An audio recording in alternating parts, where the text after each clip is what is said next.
welcome to the Pulse Collective podcast.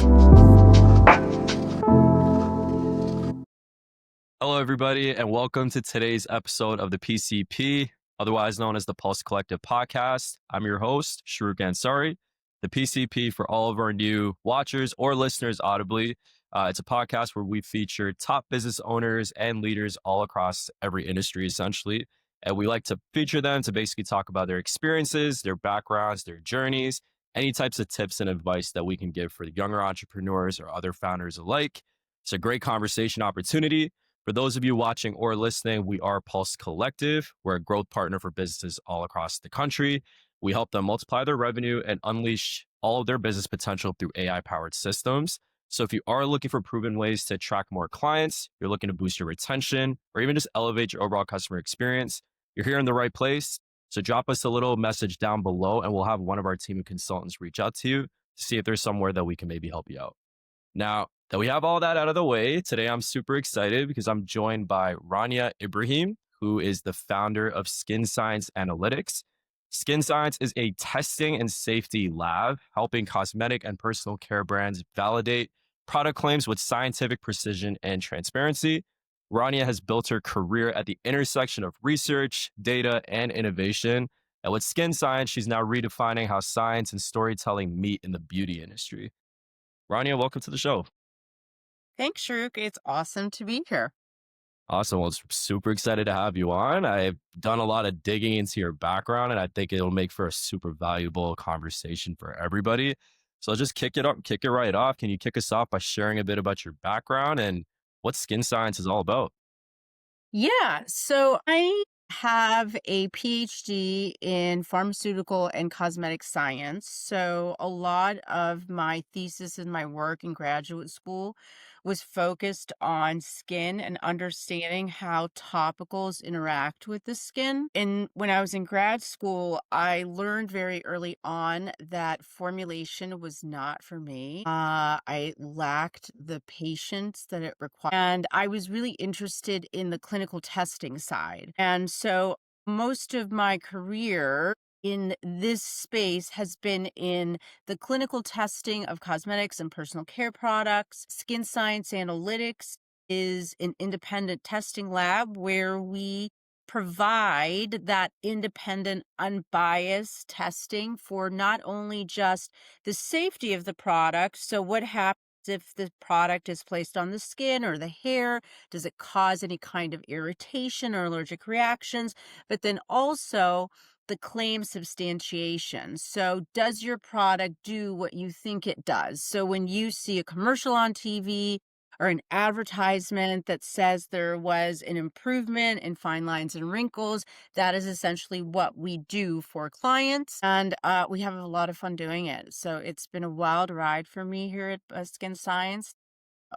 I founded Skin Science in July of 2023, and it's been incredible. I think that's super cool. It's funny because one of our clients actually, they're in the skincare space, so they're not on the testing side. Essentially, just launching like different skincare products, and they're all natural skincare products, so it's meant to be not chemically induced in any way, shape, or form. A conversation we always have is the regulation standpoint and just getting everything approved and tested. They have to go through a lot of rigorous testing, so it's cool. We'll have a conversation on the other side of the fence today, so it'll be pretty cool. Yeah. I'm curious, when you talk about your vision for, you wanted to get away from just the formulation side of it and you wanted to get into more on the testing side of it. Like, what is your day-to-day like today? Being a founder, obviously you're at a different point with your business today than you might have been like a year or 2 years ago. So what's your day-to-day today really look like? So, I mean, there is no typical day, right? I mean, you wear a lot of different hats. So, a lot of my time is spent with talking with clients, kind of helping them streamline the testing, what makes sense for them in terms of the maturity of their business, but also their budgets, helping walk clients through kind of claims and the testing that is needed. And then, of course, you have the invoicing and the admin stuff and all of the behind the scenes.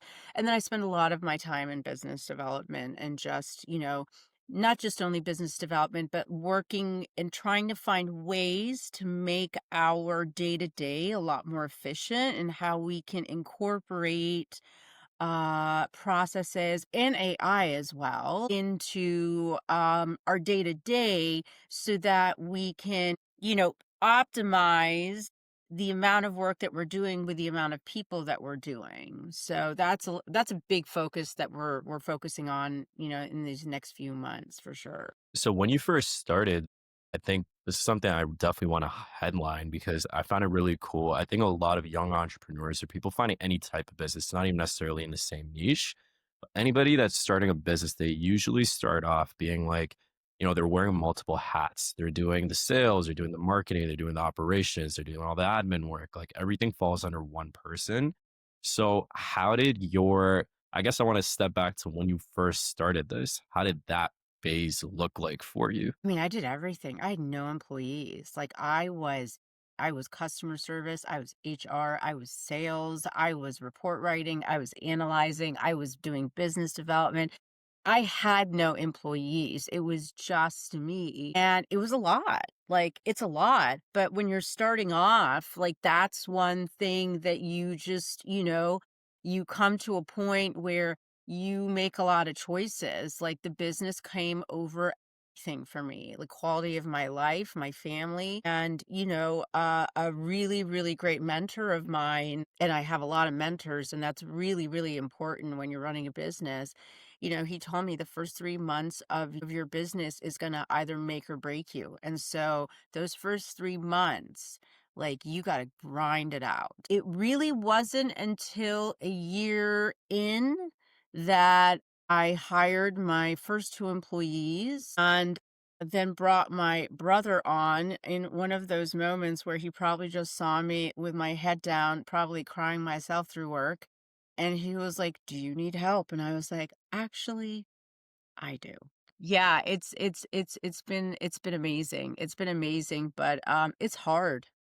Like running a business is hard. And, but yeah, so we're at an excellent point now. I mean, in the beginning it was just me, and then I had like very few employees, and now I have 8 employees, which I really did not expect in 2.5 years of running a business, but we've just been incredibly lucky. That's awesome. I think everybody needs to hear that. If you're listening to this, like the first however long it really is, like for me, it was longer than a year. I think it was first like almost 2 years of even just starting our firm where our heads were down. It feels like you're pushing a rock up a mountain and like it constantly comes back down on you. And I feel like the one problem with a lot of entrepreneurial ventures nowadays is there's a lot of information out there and it's good to acquire that information and get as I always call it continuous learning. You're always trying to perfect your mental craft but at the same time, there comes a point where you can acquire all the knowledge and all the information, but you just have to go and do your shit at a certain point and you have to really get out there. Yeah. And like, I think the one thing that holds people back, it definitely held me back. I was starting this out and I'm like, hey, I don't want to sound like every other agency out there that's just like selling email campaigns and Facebook ads for people. Like, there's thousands of them. So, how am I going to do this differently? And we sat there and honestly, that was our offer for the first 6 to 12 months. It didn't get us anywhere. And then once you really sit back, we actually started talking to who our ideal customers were. So we started talking to business leaders. We started talking to people in the SaaS space. We started talking to med spa owners. We started talking to those people, just being like, what can we even help you guys out with? And once we started having those conversations, they told us what their problems were. And then we actually tailored what we could do as a solution to that. So the market actually tells you what you need. I'm curious now, based on like, because I know early on with you, I went on a little rant there. I get pretty passionate about the early stages of entrepreneurship, but for you, I remember you were telling me, especially from a business development side, that's close to my heart because business development it starts with obviously lead generation, then you're following up with them, and then obviously you're picking up the phones, you're in the trenches, cold calling people constantly.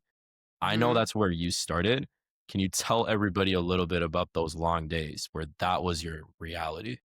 For sure. And I actually just want to comment on the rant that you went on because Yeah. that was one of the critical pieces of advice that I received from one of my mentors. And it was so important to me because, like, when I sat down with him and I had this vision of what I had for skin science analytics, and the one thing that he said to me was, amongst the many things, but this was just so crucial, was you are going to have an idea of this vision of what you want skin science to be, but your customers are going to want something different. And part of your success is going to be how quickly you pivot. And I pivoted within month one, right? Like it was ego out the window, listen to what the people want. And that was really, really important. It played a huge role in my success. So I just wanted to add to that rant that pivoting from what you thought you wanted to what people want is so important and so critical for the progress and just,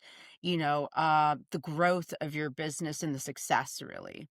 It's what you offer today, you'll 95% of the time you won't be offering a year from now, and that Yeah. typically always changes.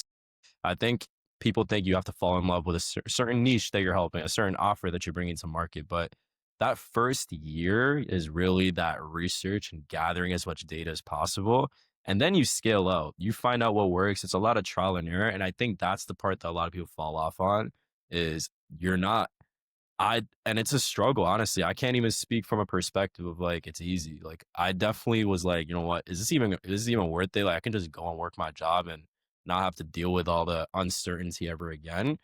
But it's very rewarding in the long term. Like it teaches you a lot, just even in life, skills that you can transfer into other aspects of it.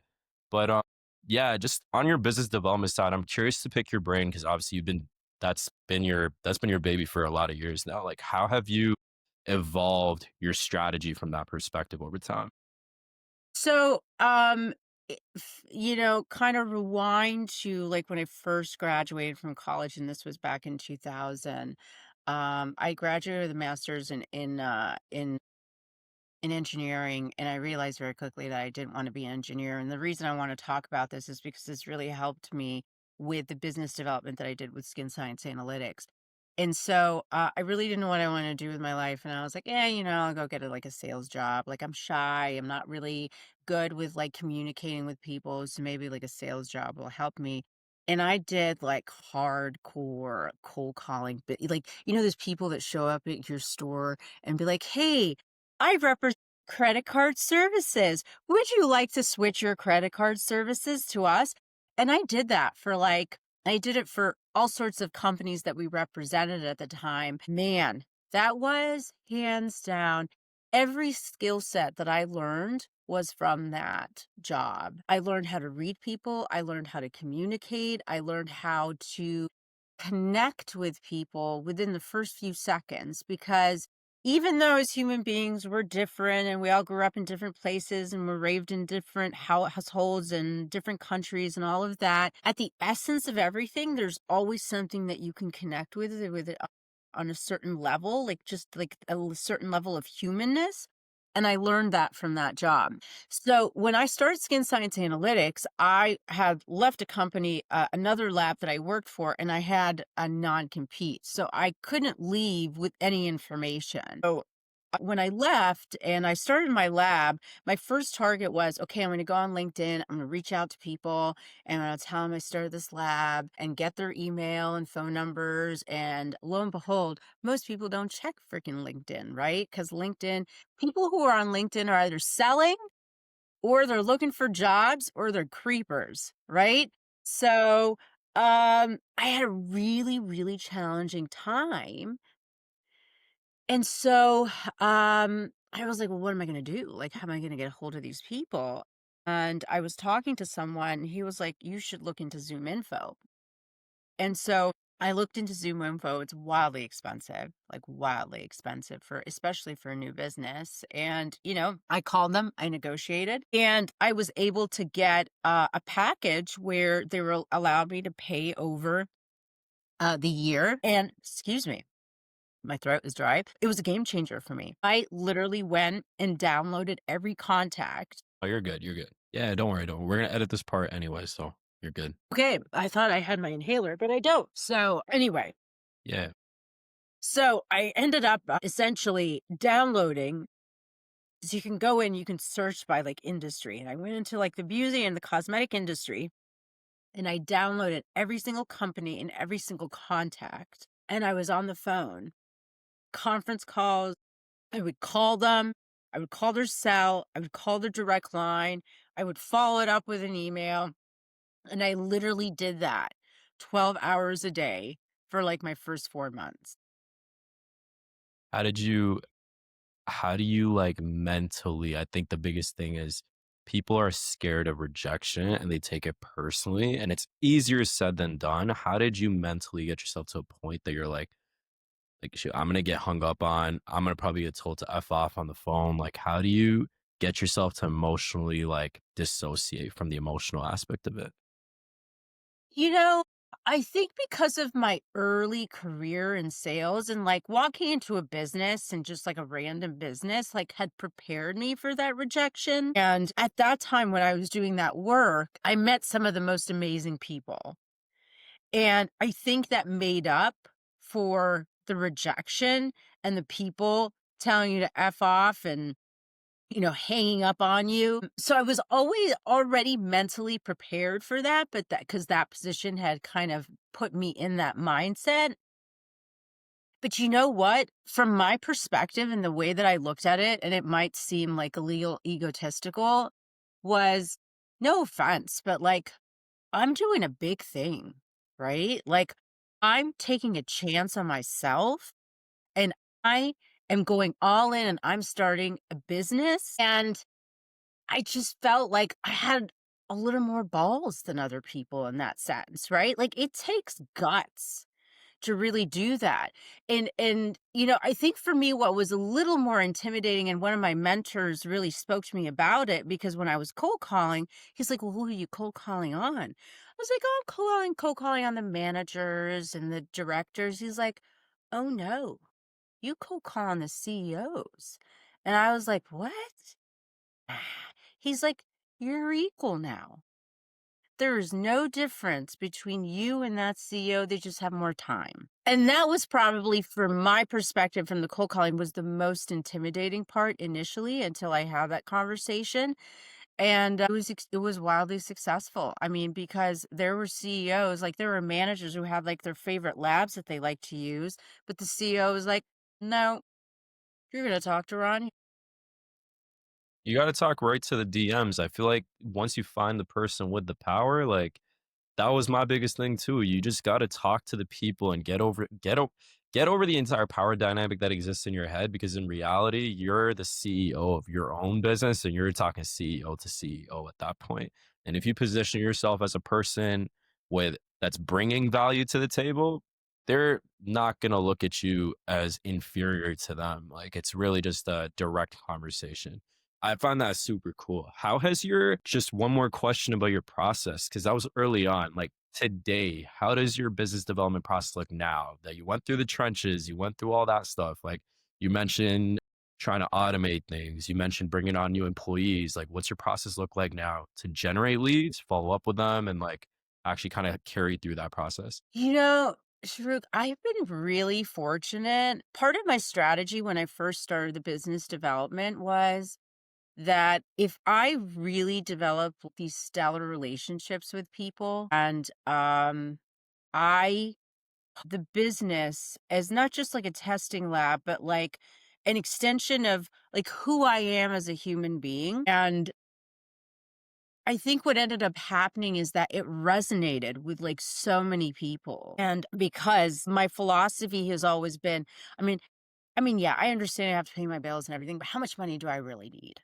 Right? Like, how much money do I really need? So, from my perspective, I know that I leave money on the table, but I do I help smaller entrepreneurs and smaller businesses that are trying to get started, that don't have a lot. And I do everything in my power to make it as easy, but also as economic as possible. And because I have developed those kind of relationships with people, a lot of my business development now is just word of mouth.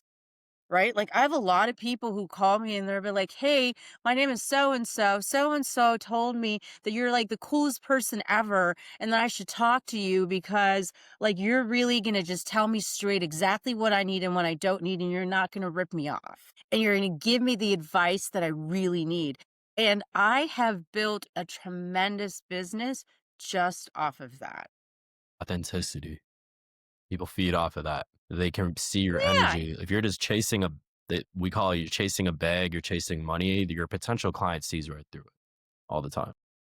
Yeah, I have clients who come to me and they're like, "Oh, I'm gonna do this and I want to do this and I think I should do this." I'm like, "Who told you that? Like you're a brand new business. Take that money and sink it into marketing. Are you crazy? Yeah, I'd love to take your money. No, that's insane." And, I think a lot of times I hate feeling like I'm being sold something. And I think a lot of times people, they just don't interact with individuals who are just really, look, I'm running a business because I'm trying to make a living, right? Like I just made a decision to not work for someone else and to just work for myself. But I'm always just going to run a kind of business where like it's important for me to always, always, always just do the right thing. Always. I think at the point that you're probably at right now, like it's it gets to a point once you get out of those like initial phases, it's really your network and the people that are your existing clients and the people that know people that once you have that established reputation, it just makes everything a lot easier. I'm I'm curious now, like with this kind of transitions directly into the next conversation piece that I wanted to get into, which is obviously now compared to like 2020 and pre-COVID days, we're in this new digital era where everything is online. Your ideal client is online. Like nobody really like prior to this, people would hold events, people will hold in-person like meetups, they'll do like webinars, like a bunch of things that would actually attract a lot of people and they still work. But like with this new digital age, there's been this emergence of AI and automation and people trying to streamline everything because a lot of, and as you know, I know for myself, like you wear so many hats in the business that you're doing multiple things and juggling multiple tasks. So people are looking at it as a potential opportunity where now things can happen and I don't necessarily need to overlook every little detail of my business and it can run and I can be comfortable knowing that it's running. So I'm curious now, like on your side, number one, what's your opinion just on AI and automation? Like, how do you look at it in general as like this new trend that everybody's going towards? How do you plan on actually streamlining it within yourself?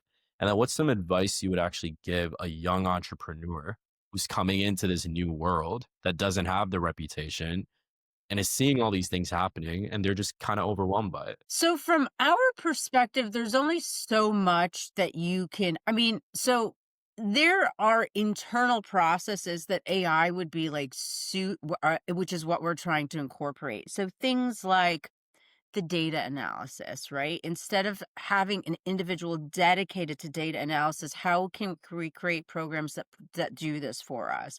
Or even like sending out invoices. Like my brother's like developed a program that just like sends out invoices and sends out reports or communicates with clients in terms of like this is when your deadline is and this is when because or this is when we've received your sample. So things like that where it's just busy work for us, right? It's like, it's just, I don't need someone dedicated to kind of like answer those kind of questions. So, from our perspective and just kind of the world that we live in, AI plays a huge role in that. And then also AI from a safety testing perspective.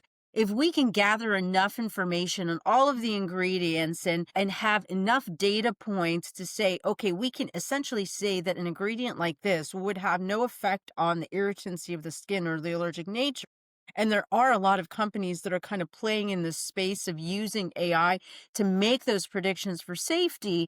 That's where we see AI. But then when it comes to more of the tangible stuff like the sensory, how does someone feel about a product, because you're selling products, those are things you really just can't eliminate the need of humans. But that's how we see AI kind of play a role in our world per se. But I tell people who are afraid of like technology and AI, and even sometimes I have been afraid of technology. It's like I just like doing things like the old fashioned way is you're just going to be left behind. You're just going to be left behind. Like someone is going to get on that bandwagon and they're just going to like breeze by you. So it's important to look at how you can use that kind of technology to make yourself like more efficient and operate leaner, but be able to do more work. And then that just kind of translate into like larger profit margins because now I don't need 10 people. I can still have the 5 people, but all of the stuff that they were doing, which was busy work, I just have it done by a click of a button. I think it's one of those things you hit the nail on the head. Like you're never gonna replace a human to human interaction. And especially when it comes to like stuff like customer service or sales. I think it can help a little bit, but at the end of the day, I'm a very big proponent of the fact that like a human being will always go and purchase from another human being because they need that personal connection. We're humans, we rely on having relationships. That's just in our natural human nature. Amazon, biggest example, it's popped off because obviously it's accessible, it's convenient. Everybody can just buy something with one click and it's at their door the same day sometimes. But it hasn't made stores like Best Buy extinct. Like they still exist because people will still want to go. They're buying a TV, buying a new MacBook. They want to actually feel it. They want to test it out. They want to talk to somebody and like learn those things. Technically, you can go on ChatGPT or Google and get all the answers to all these technical questions by yourself. But it's different when somebody's showing you a demo in person and like you're getting to feel it. You get that connection, and then you're like, hey, you know what? I'm going to buy it. So I think that is never actually going to ever fully go away. However, when it comes to all the admin stuff, like for me, I'm noticing I used to have to follow up with every single person that would email us on the customer service side. They would send questions. They'd be like, we had FAQs, but the FAQs didn't do anything because we'd get the same questions that are already publicly posted. So I'd be like, okay, so we got to find out a way to automate that. And then we essentially just took everything that was redundant. And now, whether that's generating new leads, whether that's following up with people that are interested, whether that's booking appointments into calendars, or whether that's even automating like a little bit of the initial sales process, because I don't like being sold to. So what we've actually done is now like if people want to even learn what we do without having a salesperson involved, you can learn just by interacting with an AI agent, like an AI chatbot. It can answer your questions because you don't want to be sold to. It'll do all that work. And once you're ready to actually talk to a human being, then we have a human to actually like help you, like walk you through that. And you don't Right. feel like you're being sold like a dream from the first step. So there's a lot of things that are involved in it, and it definitely makes your life easier. We've trimmed down our team to just be super lean, but the people that are operating, whether that's on the recruitment side, whether that's on the sales side, the marketing side, just our technical team, like everything is very like focused. So 100%. Like I think it's one of those things that if you don't incorporate in right away, you will be left behind just by somebody that is. It's just the nature of the game right now. I want to kind of hop into now, like I think it's really cool how you guys have obviously branched out and you've changed your initial offering to where you're at now. For let's say you were like 20-year-old Rania coming into this business world and you don't have the sales acumen, the business development acumen, you don't have the relationships, like you don't have anything. Everything's working against you at this point. What advice would you give to your 20-year-old self? Man, my 20-year-old son self was a mess. You know, We all were, by the way. So I know. But I would say, even to my 30-year-old self, right? I think a lot of what I personally struggled with was imposter syndrome. And I still struggle with it sometimes. Interestingly enough, the reason I started with my lab was because of imposter syndrome. I didn't think I was good enough to be hired. So I figured that the only way I won't disappoint anyone is just to start my own company because then the only person who would be left disappointed would be myself. mm, So I think it's really just that for me, it was just the negative, the messages, like the negative, like my therapist calls it the itty bitty shitty committee, right? Like they like to convene a lot in my head and telling me all these like really negative things about like what I'm not capable of doing. And so if I were to talk to my younger self, it would be to address those negative messages. Like they're just stories. Like, you're actually like pretty badass. And I think it took me a long time to really accept that and to actually believe it. And again, there are days where I don't. But the days that I do are far more than the days that I don't. Mental battle. Like, I feel like everybody thinks it just dies out once you finally start a business, but that's constant. I fight it to this day. Sometimes I'm waking up, I'm like, oh, like I gotta like, you know, hop on like 4 sales calls today. Like, and then you're also like, you could be the best closer in the world. And you're like, but you always have that thing. You always have those jitters every time you get on. And you'll always have that. I don't think that ever goes away. We're human beings that are Yeah. just disguised as business owners. That's all it really is. People forget like we're people. And I find your story super cool because you took a bet on yourself. And I think the biggest part of entrepreneurship that I've seen is I worked a corporate job for 5 or 6 years, and I left it and I realized, I need to take a bet on myself. And I'm grateful that I did. What would you say in your life there were any like personal factors that led into you being like, you know what, this just ain't for me. Like corporate America is not for me. Like I need to be my own boss. Like what personal, whether they're life events or things that led you to be wired that way, like what got you to that point? Look, I often tell people that sometimes life has to get really, really uncomfortable for you to do some like really uncomfortable things. And I was really fortunate that when I started my journey in clinical testing and I worked for a lab, I was really fortunate that I worked for an incredible man. He was he is still alive, but he doesn't but, he's an incredible man, and, I had a very different experience in my early career in clinical testing than a lot of people that I graduated from school with, because I was in this environment that he fostered this environment for me where it was 100% psychological safety. Like, I was allowed to make mistakes, I was allowed to learn. He was like, "Look, my job isn't to teach you the science, that's what you went to school for. Like, my job is to teach you how to run a business." And they were incredible years. And if he were still operating, I would probably still be working for him because it was just an incredible environment. And, like a lot of people, he wanted to retire and he sold the company. So we went from like being this like just psychologically safe smaller business to being owned by a corporation. It's not my jam. Day one, I was like, there was not a cell in my body that is in it. I'm not a corporate person. I don't do politics. I believe that if we all just work together and help each other, that all of us will eventually succeed.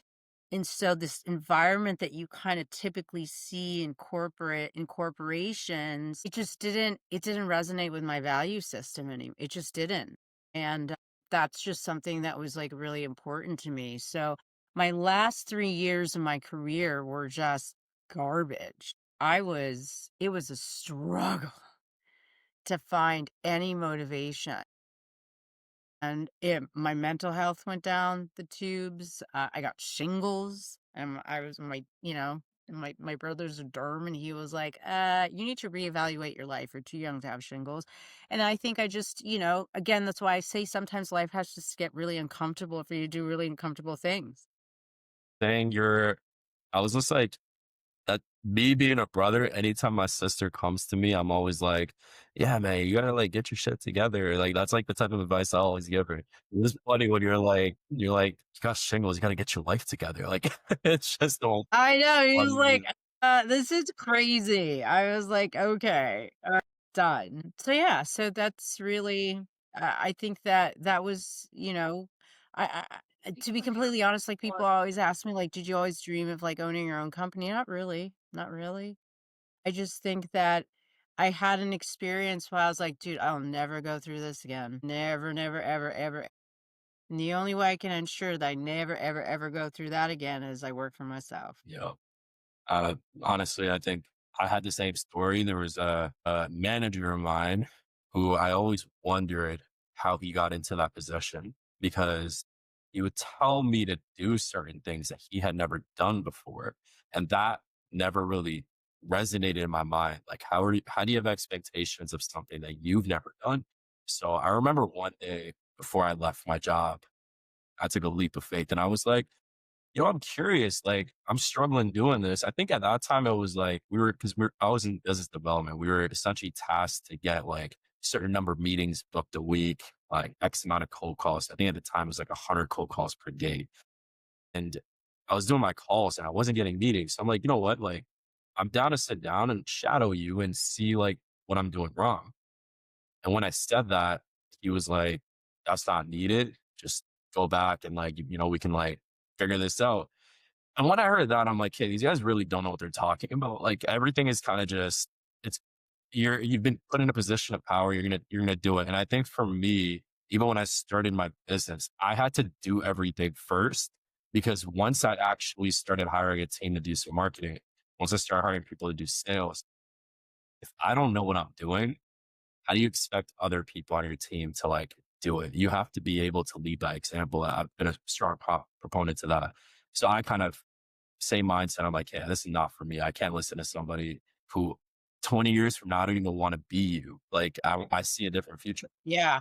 But it's like, what am I working for? It's like, I don't want your life. But yeah, no, I want to quickly wrap up. I know we're about to hit the end of our time, but I want to do two quick rapid fire questions. We'll do one specifically for skin science, and then we'll do one just more personal at a high level. But for skin science right now, obviously you guys are crushing it. You have a really solid clientele, and honestly, congrats to you for all the work that you've put in. I think it's super inspirational to people to see how you went from literally the trenches to where you've built this up to now. What would you define as your biggest focus, like in terms of this is the thing and within my business that's now like for the next 6 to 12 months, if I could fix this now, I'm going to do that. And this is our biggest focus now for our vision for the next year that we want to continue to really like harp in on. I would say really it's a lot of more like diversifying what we offer. So like I started skin science in July of 2023, and then December of last year I acquired a second lab that I don't talk a lot about. But I acquired a second lab with my brother, who's the dermatologist who told me to get my life together, and a friend of mine. And I acquired a second lab, which is a dermatology lab. And so, which kind of diverse, like we do this stuff, but then we also do these high level clinical studies. So, from my perspective, in terms of the growth of skin science, is beginning to offer a lot more different types of services to the cosmetic industry where it's kind of like a one-stop shop. Like you come here and we can do everything for you. And obviously that requires a lot of time and money, but I would say within the next 12 months, definitely we will have other arms and other types of testing that we're offering that we are not currently offering at this time. So that is definitely the goal Are you within the are you next 6 to targeting that 12 for the people months. you're working with already, like your existing clients, to kind of expand what they're already testing with you guys? Oh, yeah. So to be able to yeah, so we would get newer clients as well, but then we would also be able to offer like, "Hey, I can do this clinical study, but then I can also do this like other type of testing that's new and novel and proprietary." And so, so it's just giving them more options. Like clinical testing is just there's only so many ways you can measure hydration, right? So it's like, how can we make it more interesting? And how can we give clients a different way about talking about their products? And that's how we're thinking about it from that perspective. Yeah, probably within the next 6 months, we'll probably have like a couple of like big announcements for some things that we'll be showcasing. Okay. And how are you planning on doing that for like new people that don't know about you yet? I'm sorry. Like, how do you plan on doing that for like newer clients or prospects that you might be reaching out to that aren't your clients yet? Like, how do you plan on getting that same message out to them? Dude, cold call, Yeah. phone, email. We do some trade shows, but it's really it's just constant business. It's beating the pavement. Like you never stop beating the pavement, right? Like cuz You just never really know. So just like I was successful enough with the cold calling that I did when I first started, it still works. It doesn't die. I think like people also, once you get to a point where you've established your business, you're always you're always going to do it. Like, I think people think like, once I get to like 10 or 15 clients that I know I work with, you're constantly funneling new pipeline, doing all those things. Like that work never really dies down on you. Yeah. I find your story so inspirational, to be honest, because I look at where you came from and where you're at now. And a lot of entrepreneurs, they can definitely resonate with your story because everything stems from a why. And my why was I need to take care of my family. I'm the man of the house. I got to get my shit together. Like everybody's looking at me, right? And I couldn't do that while reporting to somebody that I didn't respect personally. Like that was just where my mind Yeah. was at. For you, you had so many things going on. You mentioned like you were borderline, like going down like this rabbit hole of depression and just mental anxiety. And like the only way out was just work for yourself. Like that was basically what got you out of it.